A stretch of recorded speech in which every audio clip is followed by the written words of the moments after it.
Telangana government నిరుద్యోగులకి ఒక అంటే సెల్ఫ్ బిజినెస్ చేసుకోవడానికి అని చెప్పేసి ఒక స్కీమ్ తీసుకురావడం జరిగింది. దాని పేరు రాజీవ్ వికాసం. సో ఈ స్కీమ్ ఏంటంటే నిరుద్యోగులు ఎవరైతే ఉన్నారో వాళ్ళకు సొంతంగా బిజినెస్ చేసుకోవడానికి కొంత సబ్సిడీ కింద కొంత రుణాన్ని అందించడం జరిగిందనమాట. అంటే 50,000 నుంచి 4 లక్షల వరకు కూడా. సో దీంట్లో కూడా లోన్ అమౌంట్ను బట్టి వివిధ రకాలుగా సబ్సిడీ అమౌంట్ కూడా పెట్టడం జరిగింది. ఫర్ ఎగ్జాంపుల్గా 50,000 వరకైతే రిక్వైర్మెంట్ ఉంది, 50,000 మంది బిజినెస్ చేసుకోవాలనుకున్న వాళ్ళకి 100% సబ్సిడీ కింద, అంటే 50,000కి 50,000 ఫ్రీ కింద ఇవ్వడం జరిగింది. సరే 50,000 పైన 1 lakh వరకు తీసుకున్న వాళ్ళకి 90% వరకు సబ్సిడీ ఇస్తామని చెప్పడం జరిగింది. ఆ తర్వాత 1,00,000 నుంచి 2 లక్షల వరకు తీసుకుంటారో వాళ్ళకి 80% సబ్సిడీ, 2 లక్షల నుంచి 4 లక్షల వరకు ఆ రేంజ్లో మేము బిజినెస్ పెట్టుకోవాలి అనుకున్న వాళ్ళు ఎవరైతే ఉన్నారో వాళ్ళకందరికీ కూడా 70% వరకు కూడా ఆ సబ్సిడీ ఇవ్వడం జరిగింది అనమాట. సో దానికి సంబంధించిన ఇది బిజినెస్ కాస్ట్ అనేది 2 లక్షల 3 లక్షల 4 లక్షల అని చెప్పేసి మన అప్లికేషన్ పెడేటప్పుడు అక్కడ ఆటోమేటిక్గా వాళ్ళే డిసైడ్ చేయండి అనమాట. సో మీరు పెట్టే బిజినెస్కి యూనిట్ కాస్ట్, అంటే మీరు ఫర్ ఎగ్జాంపుల్ ఒక కిరాణా షాప్ పెట్టుకుంటున్నారు అనుకోండి, ఇక మీరు పెట్టే కిరాణా షాప్కి 4 లక్షలు అవుతాయి, సో మీకు 2 లక్షల నుంచి 4 లక్షల వరకు ఇస్తాము, మీరు ఈ మధ్యలో డిసైడ్ చేసుకోండి అని చెప్పేసి అట్లా అప్లికేషన్ కూడా డిఫాల్ట్గా రావడం జరిగింది అనమాట. సో 4 లక్షలకే బిజినెస్ చేసుకోవచ్చు అంటే అక్కడ డిసైడ్ చేయడం జరిగింది. సో ఆల్రెడీ సెంట్రల్ గవర్నమెంట్ నుంచి కూడా ఇదే తరహాలో స్కీమ్స్ వచ్చాయండి. ఇది ముద్రా లోన్ సంబంధించి కానీ, పిఎంఈజీపీ ప్రైమ్ మినిస్టర్ ఎంప్లాయ్మెంట్ కానీ, పిఎం విశ్వకర్మ కానీ, ఇంకా ఇట్లా చాలా స్కీమ్స్ వచ్చాయి. సేమ్ బిజినెస్ చేసుకున్న వాళ్ళకి, సెల్ఫ్గా బిజినెస్ చేసుకోవాలనుకున్న వాళ్ళు కూడా సబ్సిడీ కింద, అంటే ఇంత భారీ అయితే సబ్సిడీ ఇవ్వలేదు స్టేట్ గవర్నమెంట్ ఇచ్చినట్టుగా. కాకపోతే స్టేట్ గవర్నమెంట్ లిమిట్ 4 lakhs ఇచ్చింది, కానీ సెంట్రల్ గవర్నమెంట్ అయితే 2 crores 3 crores వరకు కూడా ఉండే స్కీమ్స్ కూడా ఉన్నాయి. సో అట్లా సో వాళ్ళైతే లో ఇంట్రెస్ట్ స్కీమ్ కింద ఇచ్చారు, ఇక్కడ మాత్రం సబ్సిడీ కింద ఇవ్వడం జరిగింది అనమాట. అప్లికేషన్ అనేది March 17th నాడు స్టార్ట్ అయ్యి April 4th నాడు ఎండింగ్ ఇవ్వడం జరిగింది ఫస్ట్ టర్మ్లో. సో ఫస్ట్ కండిషన్ ఏం పెట్టారంటే రేషన్ కార్డు ఉండి, క్యాస్ట్ సర్టిఫికేట్ ఉండి, ఇన్కమ్ సర్టిఫికేట్ ఉన్న వాళ్ళకు మాత్రమే ఈ స్కీమ్ అని చెప్పేసి, అది కూడా నిరుద్యోగ యువకులకు మాత్రమే అని చెప్పేసి, యువకులకు మాత్రమే చెప్పేసి ఫస్ట్ కండిషన్ మీద స్టార్ట్ చేయడం జరిగింది. పెట్టిన తర్వాత ఒక 3-4 days, ఆల్మోస్ట్ 1 week తర్వాత కూడా చాలామంది పబ్లిక్ దగ్గర నుంచి కూడా డిమాండ్ రావడం చేత రేషన్ కార్డు అడిగారు. రేషన్ కార్డు మీరు ఇవ్వలేదు కదా, ఇంతవరకు ఒక రేషన్ కార్డు ఇవ్వలేదు, రేషన్ కార్డు ఇవ్వకుండానే ఇట్లాంటి స్కీమ్ తీసుకొచ్చి మీరు రేషన్ కార్డు అయితే ఎట్లా అని చెప్పేసి కొంతమంది అడగడం మూలాన ఏం చేశారంటే రేషన్ కార్డు ఒకటి మ్యాండేటరీ అన్ని తీసేయడం జరిగింది. స్టార్ట్లో మాత్రం స్టార్ మార్క్ ఉండేది ఖచ్చితంగా రేషన్ కార్డు అని, తర్వాత రేషన్ కార్డు తీసేయడం జరిగింది. ఇన్కమ్ సర్టిఫికేట్ అడిగారు. ఇన్కమ్ సర్టిఫికేట్ అడిగిన తర్వాత మళ్ళీ నెక్స్ట్ డిమాండ్ ఏం చేశారంటే ఒక 3-4 days తర్వాత, ఏంది మీరు రేషన్ కార్డు ఉన్న వాళ్ళకి ఇన్కమ్ సర్టిఫికేట్ ఎందుకు, రేషన్ కార్డు అంటే తక్కువ ఇన్కమ్ ఉన్నట్టే కదా, అంటే కండిషన్ ఏంటండి, గ్రామ స్థాయిలో ఉన్న వాళ్ళకి 1,50,000 లోపు ఉండాలి ఫ్యామిలీ ఇన్కమ్, పట్టణాల్లో ఉన్న వాళ్ళకి 2 లక్షల లోపు ఆదాయం ఉండాలి, వాళ్ళు మాత్రం అప్లికేషన్ పెట్టుకోవచ్చు అని చెప్పేసి కండిషన్ ఇవ్వడం జరిగింది.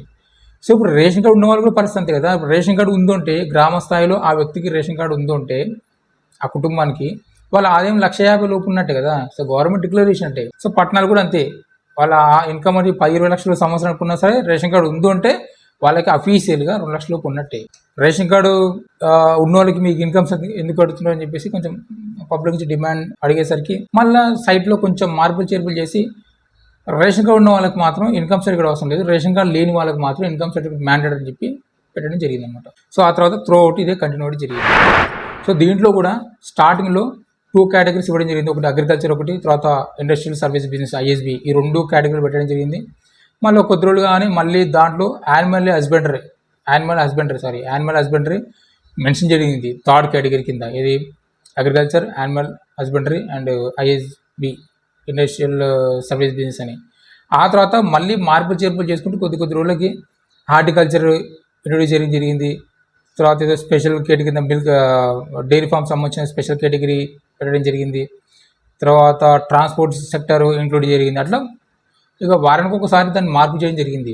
సో ఇది ఒక ఎత్తు. ఇదైతే హైలైట్ ఏంటంటే ఈ మధ్యలో అసలు సర్వర్లే సరిగ్గా వర్క్ చేయలేదండి. అసలు గవర్నమెంట్ కూడా తెలిసే విషయము, చాలామంది కంప్లీట్ చేశారు.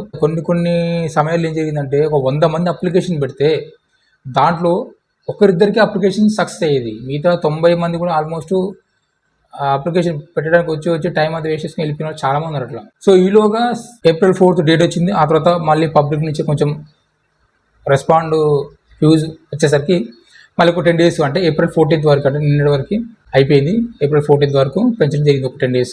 సో దాదాపుగా మార్చిలో ఒక 13 days, April 14 days, మొత్తం 27 days అప్లికేషన్ పెట్టుకోవడానికి స్కీమ్కి ఇవ్వడం జరిగింది అనమాట.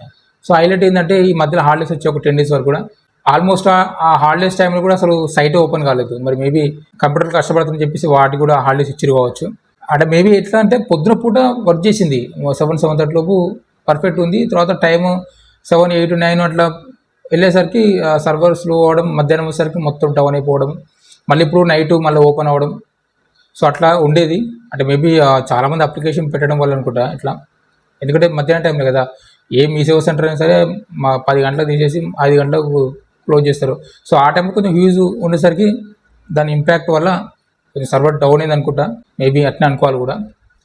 సో అదొకటి. సో దాని తర్వాత మళ్ళీ వెబ్సైట్లో మార్పులు చేర్పులు చేర్చుకుంటే తర్వాత కొద్ది రోజులకి చాలామంది కొంచెం గవర్నమెంట్కి రిక్వెస్ట్ చేసేసరికి ఏం చేశారంటే, మీరు ఆన్లైన్లో పెట్టుకున్నా పర్లేదు, మీకు ఒక అప్లికేషన్ ఫామ్ ఇక్కడ లింక్ ఇస్తాము, దాన్ని డౌన్లోడ్ చేసుకొని ఫిల్ చేసుకొని ఎంపీడీ ఆఫీస్ ఇచ్చేయని చెప్పేసి సైట్లోనే ఇవ్వడం జరిగింది. అది అప్లికేషన్ పెట్టి మీ సేవ వాళ్ళకి కూడా తెలుసు. సో ఇంకోటి ఏంటంటే, అట్లా చాలామంది ట్రై చేసినారు ఎంపీడీ ఆఫీస్ లేనికి, కానీ ఎంపీడీ ఆఫీస్లు తీసుకోలేదని కొంతమంది అనుకుంటున్నారు. మరి తీసుకోలేని విషయం తెలియదు. సో అదైతే ఇటు ఏం యూజ్లీ కూడా అయిపోయింది, పక్కన పెట్టండి. ఆ తర్వాత అప్లికేషన్ ఫామ్, ఒకవేళ అప్లికేషన్ సబ్మిట్ చేసిన తర్వాత అప్లికేషన్ ఫామ్ డౌన్లోడ్ చేసుకోవడానికి ఆప్షన్ రాకపోయేది. ఒక అప్లికేషన్ క్లోజ్ అయ్యే ముందు అంటే 14th బిఫోర్ ఒక 4-5 days బిఫోర్ అనుకుంటా అప్లికేషన్ ఫాము మీరు ఫిల్ చేసిన తర్వాత అప్లికేషన్ ఫామ్ డౌన్లోడ్ చేసుకోవచ్చు చెప్పేసి ఆప్షన్ కూడా ఎనేబుల్ రావడం జరిగింది. సో సరే, ఈ గందరగోళం మధ్య చాలామంది అప్లికేషన్ పెట్టలేదు. కొంతమంది ఏంటంటే అసలు స్కీమ్ గురించి కూడా చాలామంది తెలియదు. సో మెయిన్ అసలు ఇంత తొందరగా స్టార్ట్ చేసి ఇంత తొందరగా క్లోజ్ చేయడానికి రీజన్ ఉందండి. June 2 ఏదైతుందో తెలంగాణ ఫార్మేషన్ డే, ఆ రోజు నాడు ఒక మంచి ప్రోగ్రామ్ పెట్టి ఆ రోజు నాడు కొత్త స్కీమ్స్ అనౌన్స్మెంట్ చేయాలనే ఉద్దేశంతో సో తొందరగా తీసుకొచ్చి, అంటే అది రాజీవ్ వికాస్ స్కీమ్ వస్తున్న విషయం కూడా తెలియదు, సడన్గా తీసుకొచ్చింది, సడన్గా అక్కడక అయిపోయింది. సో స్కీము దాదాపు ఒక 2-3 months ఉంటే బాగుండేది ఇట్లాంటి స్కీమ్స్ ఇచ్చినప్పుడు.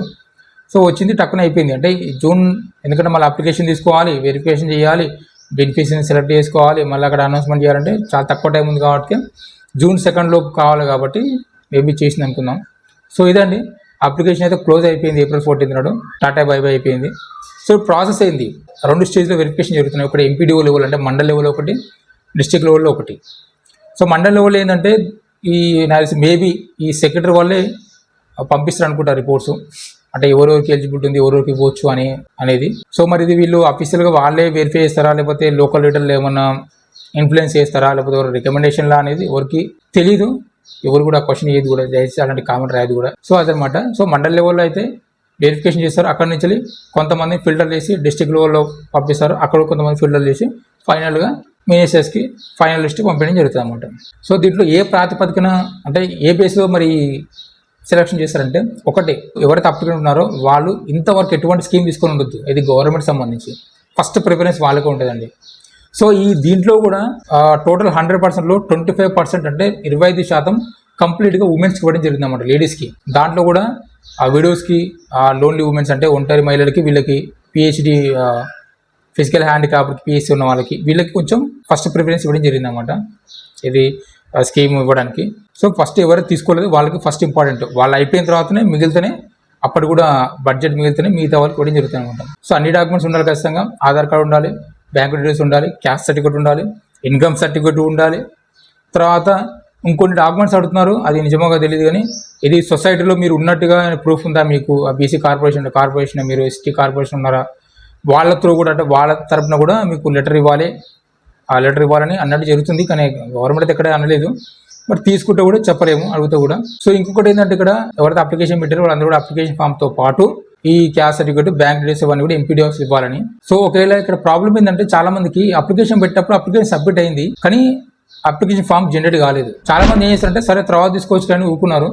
కానీ అలాంటి వాళ్ళకి ఏమైందంటే, మళ్ళీ అప్లికేషన్ వాళ్ళకి పేర్లు వచ్చినాయి, నేమ్స్ వచ్చినాయి, ఎంపీడీ ఆఫీస్ నుంచి ఎవరైతే అనౌన్స్మెంట్ చేశారో అక్కడ వచ్చినాయి, కానీ అప్లికేషన్ ఫాము ప్రింట్అవుట్ కోసం కొట్టేటప్పుడు మాత్రం ప్రింట్అవుట్ రావట్లేదు. మరి వీళ్ళు చెప్పిన రూల్స్ ప్రకారం అప్లికేషన్ ఫామ్ డాక్యుమెంట్స్ ఇస్తేనే మీకు స్కీమ్ ఇస్తాము, లేకపోతే ఇవ్వము అని చెప్పేసి వాట్సాప్లో అక్కడిక్కడ ఏదైతే అనౌన్స్మెంట్ అవుతుందో, మరి ఒకవేళ అక్కడ కనుక మీరు ఈ ఫామ్స్ ఇవన్నీ ఇస్తేనే ఇస్తాము స్కీము, లేకపోతే ఇవ్వము అంటే మాత్రం ఇక వీళ్ళు స్కీమ్ పోయినట్టే వీళ్ళకందరికీ. మరి గవర్నమెంట్ ఏం డెసిషన్ తీసుకుంటో చూడాలి ఈ విషయం పైన. సో అదొకటండి. సో ఏం లేదు, ప్రాపర్గా వెరిఫికేషన్ చేస్తారు. ఏం చూస్తారంటే, మరి ఏం చూస్తారో తెలియదు. మరి అప్లికేషన్ పెట్టిన వాళ్ళు మేము బిజినెస్ పెట్టుకుంటామని పెట్టుకున్నారు కాబట్టి, మరి మీరు బిజినెస్ పెట్టుకుంటారా, దానికి కొటేషన్ ఆడతారా, లేకుంటే ఇంకేం ఆడతారో చూడాలి. ఇంకోటి ట్రైనింగ్ కూడా దీంట్లో ఇస్తామని చెప్తున్నారు, skill training for example tailoring చేసుకునే వాళ్ళకి, ఏదైనా బొమ్మలు తయారు చేసుకునే వాళ్ళకి, ఇంకేదైనా టెక్నికల్ స్కిల్స్ సంబంధించిన బిజినెస్ పెట్టుకోవాలనుకున్న వాళ్ళు కూడా స్కిల్ ట్రైనింగ్ కూడా ఇస్తారు. స్టైఫండ్ కూడా ఇచ్చి లోన్ అమౌంట్ ఇచ్చేసి కూడా బిజినెస్ పెట్టిస్తారు అనేది కూడా జరుగుతుంది. సో అయితే మంచి విషయమే. సో ఆల్రెడీ పిఎం విశ్వకర్మ లాంటి స్కీమ్స్ కూడా వచ్చాయి, అక్కడ కూడా ట్రైనింగ్ ఇచ్చి టూల్ కిట్ ఇస్తున్నారు. సో అదే లెవెల్లో కూడా ఇప్పుడు స్టేట్ గవర్నమెంట్ కూడా ఇవ్వడం జరుగుతుంది. Aadhaar card, application form, caste certificate, income certificate అందులో అడగకపోయినా సరే తీసుకొని పెట్టుకోండి, ఎందుకన్నా మంచిది. So Aadhaar card, income certificate, caste certificate, passport size ఫోటోలు, బ్యాంకు డీటెయిల్స్. మరి ఈ కార్పొరేషన్ తరఫున లెటర్ అడుగుతున్నారు, అది నిజంగా తెలీదు. వీలైతే అది కూడా తీసి పెట్టుకోండి, ఓకేనా. తర్వాత ఒకవేళ బిజినెస్ ఒకవేళ స్కీమ్ శాంక్షన్ అయ్యి మీకు ఇస్తాము అంటే, మరి ఇది ఈ 4 లక్షల వరకు పెట్టుకున్నారో వాళ్ళకి 2,80,000 సబ్సిడీస్ అని చెప్పారు, 1,20,000 బ్యాంకు కట్టాలని చెప్పారు. మరి 2,80,000 పర్సన్కి ఇచ్చి 1,20,000 బ్యాంకు త్రూ ఇస్తారా, లేకుంటే మొత్తం 4 లక్షలు అప్లికెంట్కి ఇచ్చేసి 2,80,000 బ్యాంకు వాళ్ళకి ఇస్తారా? అది ఏమంత ప్రాసెస్ కరెక్ట్గా తెలియదు. కొన్ని రోజులు తెలుస్తుంది ఏందనేది మ్యాటర్. సో అప్లికేషన్ పెట్టడానికి మాత్రం ఆల్ ది బెస్ట్. చాలామంది అయితే లాస్ అయ్యారు, అంటే ఎవరికి సర్వర్ పనిచేయక చాలామంది పెట్టుకోలేదు. సో పెట్టుకున్న వాళ్ళు చాలా అదృష్టవంతులు. సో ఇదండి నాకు తెలిసిన ఇన్ఫర్మేషన్ అయితే. నా వీడియో కనుక వస్తే మీరు లైక్ చేయండి, షేర్ చేయండి, అండ్ నా ఛానల్ని సబ్స్క్రైబ్ చేయండి. Thank you for watching.